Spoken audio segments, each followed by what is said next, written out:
તીખી સેવ બધાને જ ભાવતી હોય છે અને કોઈ પણ સબ્જી બનાવવી હોય જેમ કે સેવ ટામેટાં, સેવ ભાજી, તેમાં સેવની જરૂર પડતી જ હોય છે. તો ચાલો આજે આપણે એ સેવ ઘરે બનાવી લઈએ. તેના માટે એક બાઉલ ભરી બેસન લઈ લઈશું. તેમાં 1 ચમચી ભરી અજમો ઉમેરી લઈશું, સ્વાદ અનુસાર મીઠું, 1 ચમચી હિંગ, અડધી ચમચી હળદર અને 2 ચમચી જેટલું લાલ મરચું ઉમેરી લઈશું.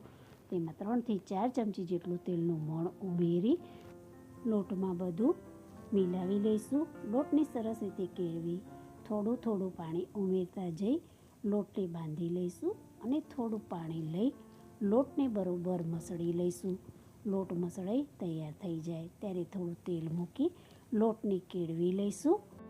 લોટને મસળવો ખૂબ જરૂરી છે. બેસનની કોઈ પણ પ્રકારની સેવ બનાવીએ તો તેનો લોટ મસળીએ અને સેવ બનાવવાથી સેવનું રિઝલ્ટ સારું મળે છે.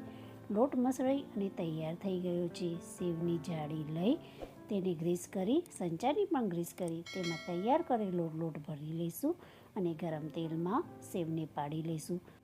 એક સાઈડે સેવને તળાવવા દઈશું.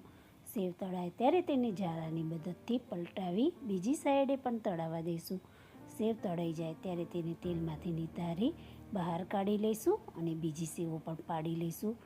સેવ પાડી તળાઈ અને તૈયાર થઈ ગઈ છે, જેને આપણે 20થી 25 દિવસ સુધી સ્ટોર કરી શકીએ છીએ.